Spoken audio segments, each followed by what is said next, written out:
the Senate has always been there since that 1946. It is the bulwark, the wedge between military juntas, successive military juntas, and the civil populace. The reason we call it a military government is because the legislature has been removed. So Dr. Nwafo Orizu took over from Dr. Nnamdi Azikiwe, who had become the ceremonial president of Nigeria. And of course, during the January 15, 1966 military coup, Chief Ekpomoriri and others were removed from office preemptorily by the military coup led by some young idealistic officers. And let me very quickly correct one historical profanity. One historical profanity. Because by the grace of God, I'm not just a lawyer, I'm an historian and an archivist. And things must be put in historical perspective. Whenever I hear people say the 1966 coup was an Igbo coup, it is a lie from the pit of hell. It is not true. It was a coup led by dissatisfied, disgruntled Nigerians. There were 21 people in all, with the forefront leader being Major Kaduna Nzogu Chukwuma from Okpanam near Asaba in the present day state. Therefore, let me tell you that others who have always made them to say it was an Igbo coup were Major Emmanuel Ifeajuna, Major Chris Anuforo, Major Timothy Onwatuego, Major Humphrey Chukwuka, Major Don Okafo, Captain Ben Bullier, Captain Emmanuel Mobosi, and Captain Ogbu Oji. These were the 7 Igbos. But now, let us look at the list of the coup players. We have Major Adewale Ademoyegun. He was Yoruba. He's the one who authored the book, Why We Struck. We had Captain G. Adeleke. He was Yoruba. We had Captain Fola Oyewole. He was Yoruba. Who authored the book, The Reluctant Rebel. We had Lieutenant Aru Egbiko. He was Asian from our own Edo State. We had Lieutenant Tijani Kasina. He was Hausa Fulani. We had Lieutenant O.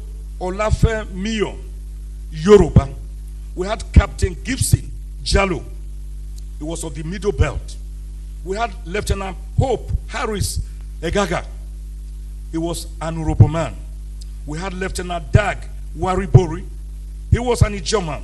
We had Second Lieutenant Saleh Dambo. He was Hausa. And we had, finally, Second Lieutenant John Atom Bera. Many of you knew him as a military administrator. He was of TV extraction. They were 21. So whenever you hear people say it was an Igbo coup in 1966 that removed the Senate and the entire National Assembly, tell them it is historically incorrect. It's not correct. Haven't put this one in its proper place. I have defined from my own dictionary, which I've termed Ozekhpedia. So you have Wikipedia, you have Encyclopedia. I have my own Ozekhpedia. I have brought out certain demos that we are practicing. Demo means people. Crazy means about them. We practice so many crazes except demo. That word defined by Abraham Lincoln on the 19th of November 1863 during his Gettysburg Declaration as government of the people, for the people, and by the people. Do we have government of the people in Nigeria today? What we have? Electionocracy. Electionocracy is a system where every 4-year interval we go through a ritual to elect or select our leaders. They use 2 years to go around thanking the people and doing 1 or 2 road projects which will be washed away after the first rain. They use the 3rd year campaigning silently, and by the 4th year it is full-blown election. So we don't really have democracy dividends. We don't have people to impact on the common people. We only have people who come and give some rice, some modules of rice and wrappers to people, or 5,000 naira to 10,000 to vote for them or select them or elect them. And then after that, they forget the people. Do you see them again when they are elected? They are in dark, blackened vehicles. And they won't even open the door to wave at you to say, well done. So that is electionocracy. From my Ozekhome, the next one is legislatocracy. Legislatocracy is a crazy, which is not democracy, by which the legislators, instead of looking at Section 4 of the Constitution to make laws for the peace, order, and good government of Nigeria, they make laws for their pockets. They do not consider the people. The present Senate, since Dr. Nnamdi Azikiwe, Dr. Nwafọ Orizu, Dr. Joseph Waya, has been the worst of all the senates in Nigeria's history, with the 8th Senate arguably being the best, because they could challenge executive lawlessness and impunity. This Senate is a Senate of Agama Lizard. Agama Lizard is simply saying yes, yes, yes. It will never say no. Yes, Mr. President. Any budget, any request, yes, sir, Mr. President. So I call them Mr. Yes, Yes Senate. I've also called them Mr. Take a Bow Senate. A person has come before the Senate to be examined and scrutinized for a critical national assignment. And you look at the person, I say, oh, Professor Michael Ozekhome, I say, we know you. We know you will do the job very well. Take a bow. So everybody goes there to take a bow. What makes you think I can do the job? Have you interrogated me? Have you asked about my bona fides? Whether I'm a square peg in a square hole? Have you found out? That is not the kind of Senate that we are looking for. By the way, what is the problem? What is the business of senators and House of Rep members doing constituency projects? What is their business?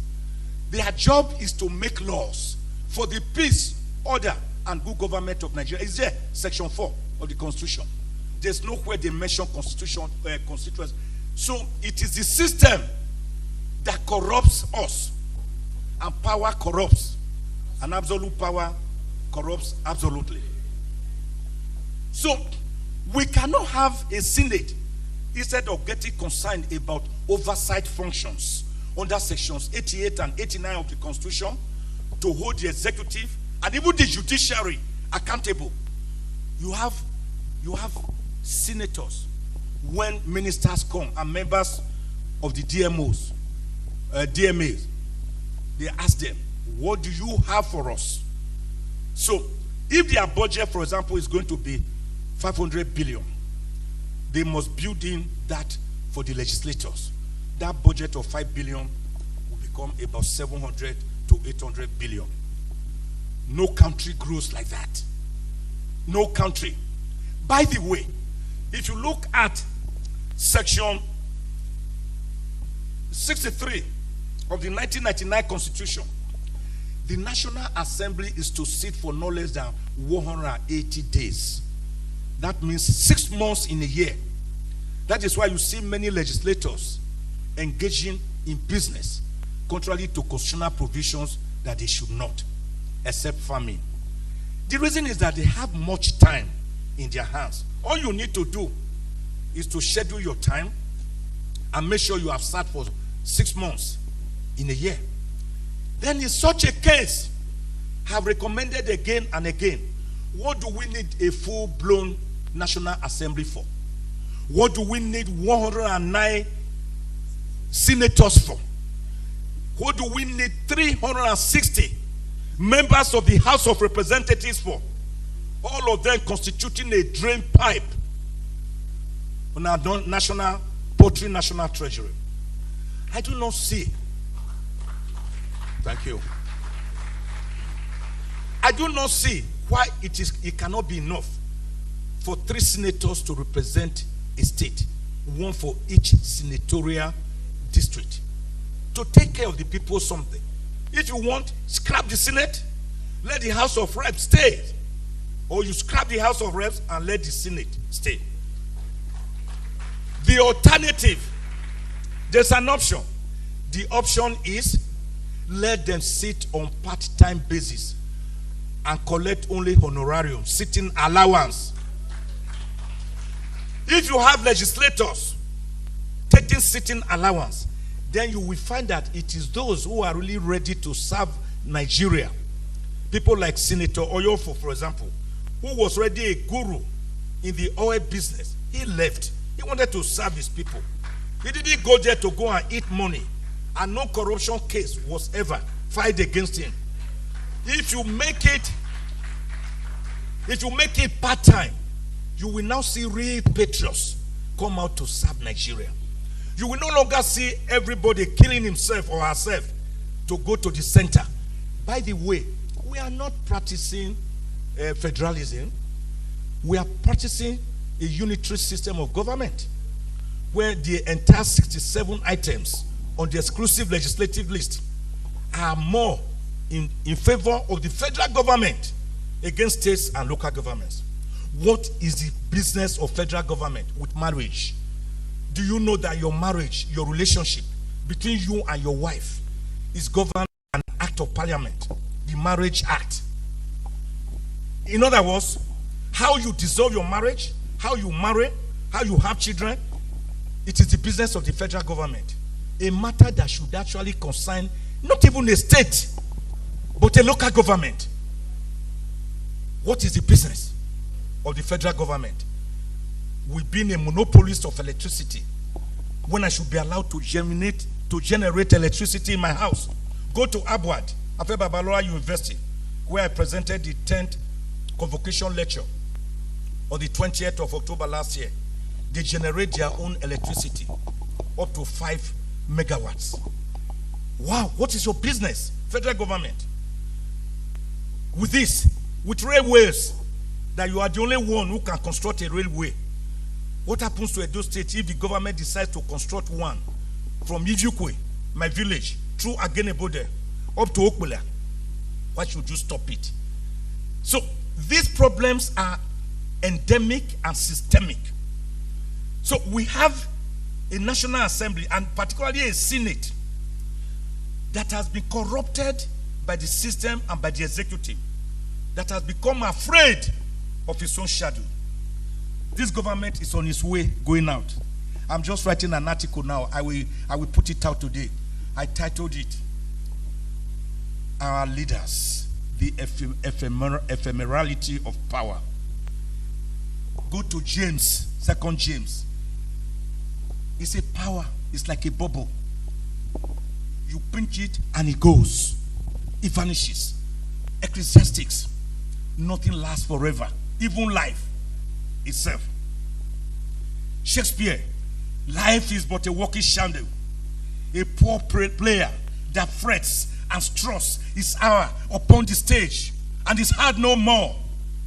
It was a tale told by an idiot, full of sound and fury, signifying nothing. Now, a government that is going, you have been there for 8 years. Listen to this. 2 weeks ago, the president went to the Senate, to the National Assembly, and said, I want to borrow $800 million. Who has calculator there? 800 million times 760. Can somebody do that?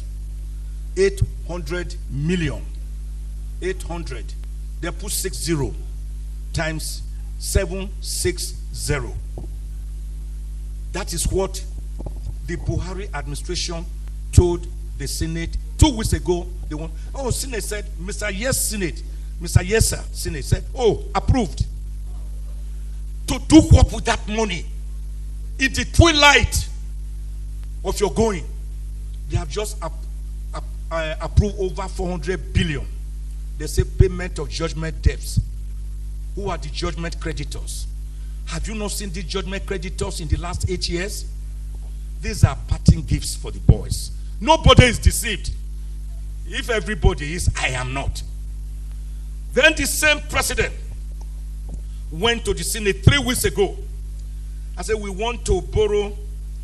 Yeah, thank you. Do you know how much that is? $800 million is 608 billion naira. 608 billion naira. With that amount, every state of the 36 states in Nigeria can have a first-class hospital fully equipped that will never allow any Nigerian to leave the shores for treatment abroad. Do you hear me? Are you hearing me? The same federal government 3 weeks ago went to the Senate. I said, give us 22.7 trillion naira as ways and means loans, ways and means. 22.7 trillion naira. I thought another government is supposed to come in on the 29th of May. Is today not 26? Abi? Is it not on Monday? So, having borrowed money for our generations yet unborn, having sold our yesterday, having mortgaged our today, why are you against selling our tomorrow? Why are you borrowing? What do you mean by ways and means? 22.7 trillion naira. Wait for it. It's not yet ended. It's not yet ended. Again, few weeks ago, the federal government again got approval from the National Assembly to borrow 819.54 billion naira. They call it domestic loan to fix infrastructure. Domestic loan to fix infrastructure. Which infrastructure? When are you going to fix it? I thought you are going in the next few days. But if we had a strong National Assembly, particularly the red chambers, the Senate, in our bicameral legislature, they will say, no, sir, Mr. President, let the next government come and take a decision as to how they want to govern this country. But that is not what we are seeing. So, I have itemized about, I looked at some of the problems we are having, and when I quickly tell you these problems, I will tell you the solutions. I do not just believe in damage assessment. I do not believe in crying over spilled milk. When you say something is wrong, what do you do to right the wrong? Because there are many problems. Now, the first major problem which I identify is corruption and greed. And I've itemized some of it. Go and check the budget of Nigeria every year. They will say spoons, cutlery, golden spoons, and forks. They will say about 50 billion to 100 billion naira. I say spoon, fork. And you say they are gold. Are they also diamond? So, do you replace cutlery every 4 years? What we have been having is a maximalist dictatorial presidency, not the type we borrow from America. No, it is the kind of presidency that behaves like Louis XIV of France, that stood in front of Parliament imperiously in 1655 to declare, "L'État, c'est moi, I am the state." He approximated himself to the state. American presidency has its own checks and balances. Joe Biden will not simply come out and make a funny request. They will hack him down. But we don't have such a system. We are using a system that is too humongously expensive for us to maintain, instead of the simple Westminster system of government that we operated. So we have this problem of corruption and greed.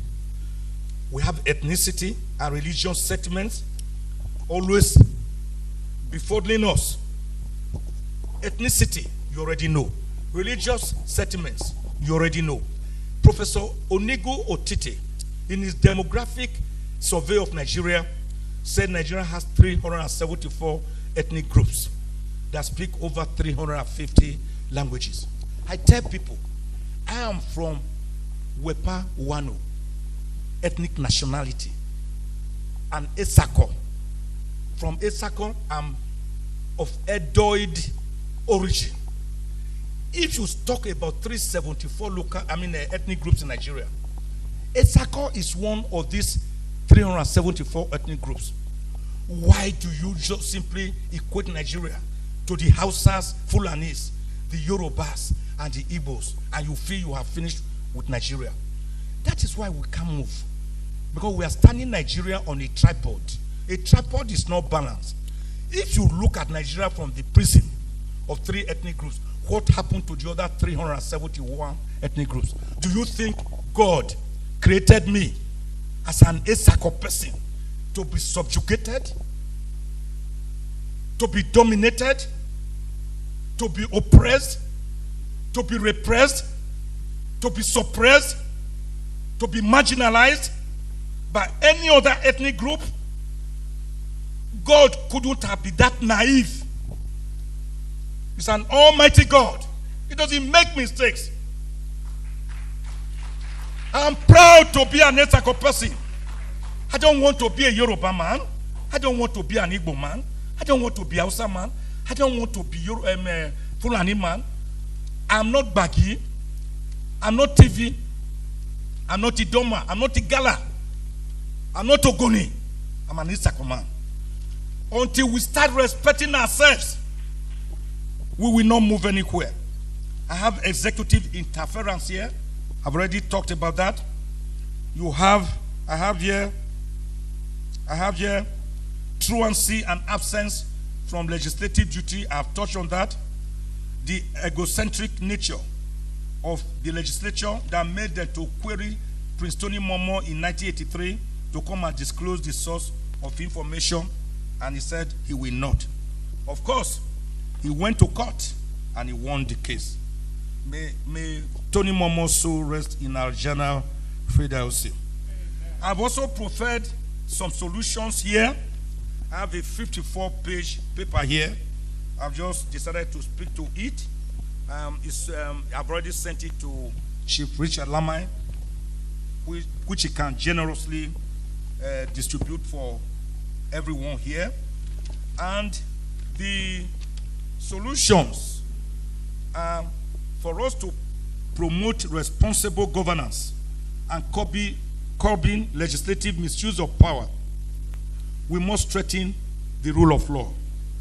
We must enhance transparency and accountability. We must allow for public participation in the decision-making process of our laws. There must be civic education, so that it will not be their government versus us. It will be our government, collective government. We must strengthen anti-corruption measures and anti-corruption institutions. Not the type we are having now, that they themselves are corrupted. Who will police the police? We need to have ethics and code of conduct. The beginning and the end of our problems is our lack of family values. If your family is strong, then the society will be strong. When your family is weak, the society will be weak. If you wake up every morning, you a man, you start beating up your wife, and your children are watching you, they will grow up into angry children. They will feel that it is violence that we must employ to succeed. So let our democracy begin from our homes. My 2 children are here. They know I don't take any decision just because I'm the head of the family. I sit my 7 children down.